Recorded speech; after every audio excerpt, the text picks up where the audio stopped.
Hello everyone, welcome back to my channel #লিভওয়ার্ডফুলি। আশা করছি সবাই খুব ভালো আছেন, সুস্থ আছেন, খুশি আছেন। আমরা মোটামুটি ভালো আছি। নেদারল্যান্ড থেকে আমি সঙ্গীতা নতুন একটা ব্লগে সবাইকে অনেক অনেক ওয়েলকাম জানাচ্ছি। এটা ছিল ইস্টার হলিডে। ইস্টারে এখানে বেশ 2 দিন ছুটি থাকে অ্যাকচুয়ালি, কারণ তার সাথে থাকে হলো ইস্টার মানডে, স্যাটারডে সানডে তো থাকেই, আর ঠিক তার আগেই পড়ে গুড ফ্রাইডে। তো মিলিয়ে একটা 4 দিনের বেশ ছুটি হয়ে যায়। আর তার সাথে এবছর সমীরণ একটু নিজের ছুটি ছিল, সেটাও নিয়েছিল, তো বেশ লম্বা ছুটি ছিল। তো একদিন আমরা ওই ছুটিতে হঠাৎ করে মনে করলাম বিকালবেলা একটু বাইরে কোথাও বসে চা খাওয়া যাক, কিন্তু সেটা একদমই মানে কোনো প্ল্যান ছিল না, একেবারে কমপ্লিটলি আনপ্ল্যান্ড যেটা বলতে বোঝায় সেটাই। তো দুপুরবেলা খাওয়া দাওয়ার পরে হঠাৎ ভাবলাম বিকালের চাটা কোথাও বাইরে গিয়ে খাওয়া যাক। বাইরে গিয়ে অবশ্য মানে এই যে ক্যাফেতে গিয়ে বা টি শপে গিয়ে সেরকমটা ব্যাপারটা নয়, বা রেস্টুরেন্টে যেতে যাবো সেরকমটা নয়। ইচ্ছা করছিল কোথাও নিয়ার টু নেচার গিয়ে কোথাও বসে ঘরের থেকে কিছু মানে স্ন্যাক্স ট্যাক্স যা আছে টুকটাক নিয়ে যাই। আর একটু আমরা গরম জল, টি ব্যাগ আর কফির পাউচ নিয়ে এসেছিলাম, ইনস্ট্যান্ট ক্যাপুচিনোর পাউচ। তো সেইগুলো দিয়েই আমরা একটু টাইম স্পেন্ড করবো বলে এসেছিলাম। আর ওয়েদারটা বেশ ভালোই ছিল।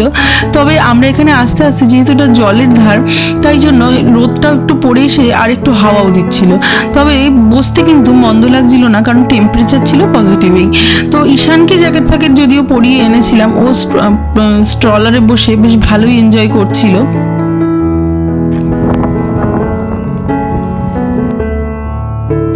এই আলসমিয়ার লেকটা আমাদের ভীষণই প্রিয়।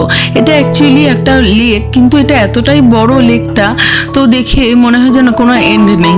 তো এই লেকটাতে বাড়ি থেকে যেই আসুক না কেন, মা বাবা, মামুনি বাবা যারাই যতবার এসছে, আমি সবাইকে আমরা সবসময় এই লেকটাতে একদিনের জন্য হলেও আনতাম।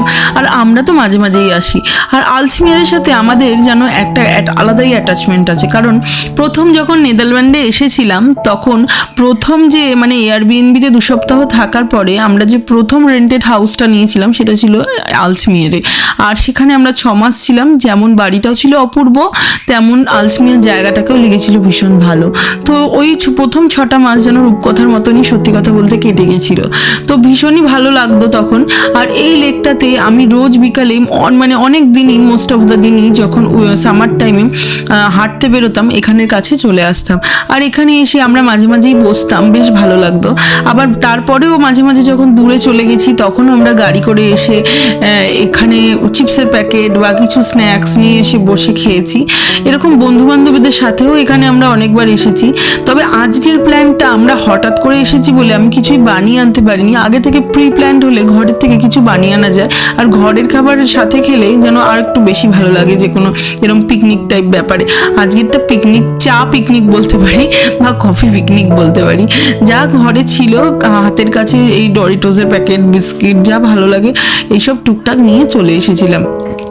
তো মন্দই কিন্তু কাটছিল না, হঠাৎ ব্যাপারটা আনপ্ল্যান্ড হলেও বেশ ভালো লাগছিল। আর এখানে ছিল হালকা হালকা রোদও কিন্তু। তো সেই জন্য মানে এখানে যে মানে শীতের পরে হালকা হালকা এই হঠাৎ এই সামার আসতে শুরু করেছে, স্প্রিং টাইমে টেম্পারেচার ওপরের দিকে, তো এরকম অবস্থায় কিন্তু সবাই এখানে বেরিয়ে পড়ে। আর ছুটির দিন হলে তো কথাই নেই, সবাই মানে দেখা যায় সব জায়গাতেই ভিড়। যেহেতু আমরা এখানে অনেকটা বিকালে এসেছি, তাই একটু ভিড়টা এখন কমে গেছে, কারণ না হলে আজকে যেরকম ওয়েদার ছিল, এখানে দেখা যাবে দুপুরবেলা অনেকটাই বেশি ভিড় ছিল। তো বেশ খানিকক্ষণ আমার বসার পরে, কফিটা খাওয়ার পরে আমার একটু চা খেতে ইচ্ছা করলো। তো আমি আর একটু গরম জলও ছিল ফ্লাক্সে, সো আমি একটুখানি ভাবলাম চা খাই। আজকাল কফির থেকে আমার চাটা যেন বেশি ভালো লাগছে। কফিও খাই, সেরকমটা নয়, বাট চা যেন মানে বেশি ভালো লাগে মনে হয়। তো ভাবলাম, সমীরণ বললো ও খাবে না চা, আমি একটুখানি একটা টি ব্যাগ দিয়ে চা খাবো। তো চাটা খাওয়ার পেছনে আরও একটু আগ্রহর কারণ আছে, যেটা কফির সাথে খেতে পারিনি। আমি এখানে হলদিরামের ছোট ছোট যে কচুরি পাওয়া যায় না, সেগুলো এনেছিলাম প্যাকেট, এই যে এই প্যাকেটটা। তো এটা কফির সাথে ভালো লাগে না খুব একটা খেতে, তাই আমি খাইনি। তো এখন চায়ের সাথে এটা খাচ্ছি। এটা খেতে আমার মানে বেশ ভালোই লাগে। হঠাৎ করে একটা চটপটা কিছু খেতে ইচ্ছা করলে, নিজে ঘরে কিছু বানাতে ইচ্ছে না করলে বা কিছু না থাকলে, পট করে মানে এরকম থাকলে এই কচুরিগুলো বেশ ভালো লাগে। সিঙ্গারাটা কেন জানি না, আমার এই যে ড্রাই সিঙ্গারাগুলো ছোট ছোট, ওগুলো আমার একদমই ভালো লাগে না, বাট কচুরিটা খারাপ লাগে না। যাই হোক, এরকম গরম গরম চা বা লেকের ধারে বসে এনজয় করতে ভালোই লেগেছিল।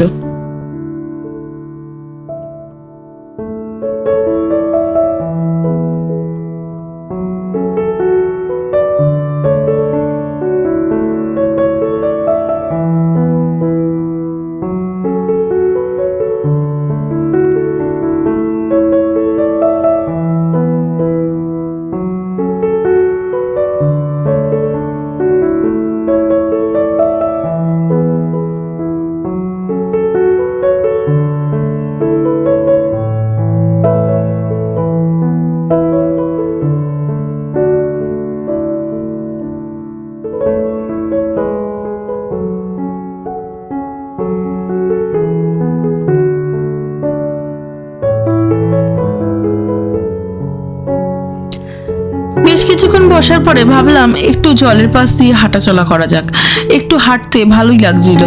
আর এই যে আলসিমিয়ার লেকে জানেন তো, শুধু এই জায়গাটা না, এরকম আরো অনেকগুলো বসার জায়গা আছে, তবে এই জায়গাটা হলো মাটিতে বসার জন্য বেশ ভালো জায়গা। আর বাকি জায়গাগুলো একটু মানে বেঞ্চ পাতা আছে, যে আরো জায়গাগুলো আছে বেঞ্চ পাতা আছে, সেখানে আপনি বসে থাকতে পারেন অনেকক্ষণ। একটা সানসেট পয়েন্ট আছে যেটাতে আমি অনেক আগে ভিডিও বানিয়েছিলাম বোধহয়, তো মেবি হয়তো আপনারা দেখেছেন, তো সেটাও কিন্তু ছিল আলসমিয়ার লেকেই। আর এই সময়টা ছিল ঈশানের জুস খাওয়ার টাইম, তো আমি বাড়ি থেকেই তরমুজের জুস করে এনেছিলাম। ওই ওয়াটারমেলন জুস খেতে খুবই ভালোবাসে, তো আমি ঘরেই এটা বানাই। তো মোস্ট অফ দ্য দিন বিকালেও এখন এটাই খাচ্ছে, সামার পড়ার পরে ওয়াটারমেলনও ভালো পাওয়া যাচ্ছে, তো জুস বানিয়ে এনেছিলাম, সেটাই গাড়িতে বসে খাইয়ে এবারে স্টার্ট করবো আমরা বাড়ি যাওয়ার জন্য। কয়েকদিন আগেও যখন রাস্তায় বেরোতাম দেখতাম চারপাশে শুধু শুকনো ডালপালা গাছের, কোনো সবুজ দেখতে পেতাম না। আর এখন দেখুন কয়েকদিনের মধ্যেই যেন সবুজে সবুজে আস্তে আস্তে ভরে যাচ্ছে। আর এরপরে তো আরও সবুজ, এরপরে ফুলের পাট যখন কমে যাবে, কমে গিয়ে হয়ে যাবে আরও গ্রিনারি চারদিকে, যখন কমপ্লিট সামার চলে আসবে। এখন যেহেতু স্প্রিং, তাই অনেক জায়গাতে অনেক ফ্লাওয়ারও দেখা যাচ্ছে। প্রকৃতি সত্যিই অদ্ভুত সুন্দর, প্রত্যেকটা সিজনে প্রত্যেকটা ঋতুতে তার রূপ বদলায়। বর্ষাকালের একরকম সৌন্দর্য, শীতকালের আরেক রকম অনুভূতি, গরমকালের আরেক রকম, আবার বসন্তকালে আরেক রকম। তো কি মানে কোনটা ছেড়ে কোনটা বলবো, প্রত্যেকটা রূপেই যেন আলাদা মাধুর্য, আলাদা সৌন্দর্য, আর প্রত্যেকটা রূপই যেন আমাদের ভীষণভাবে প্রভাবিত করে। এই জন্য বলে নেচার সবচেয়ে বেশি হিল করতে পারে যে কোনো প্রবলেমকে, যে কোনো সমস্যাকে, যে কোনো ডিজিজকে। সব থেকে বেশি যদি ন্যাচারাল হিলিং হয়, সেটা করতে পারে একমাত্র নেচার। আর ওদিকে দেখেছেন ঈশানের কাণ্ড, ভাবলাম একটু দেখিয়ে দিই ভিডিওতে। ও পায়ের মোজাটা আজকাল পরালেই এই কাণ্ড করে, খুলে নিয়ে সেটাকে দেবে মুখে, নিয়ে হাতে ক্ল্যাপ করতে থাকবে।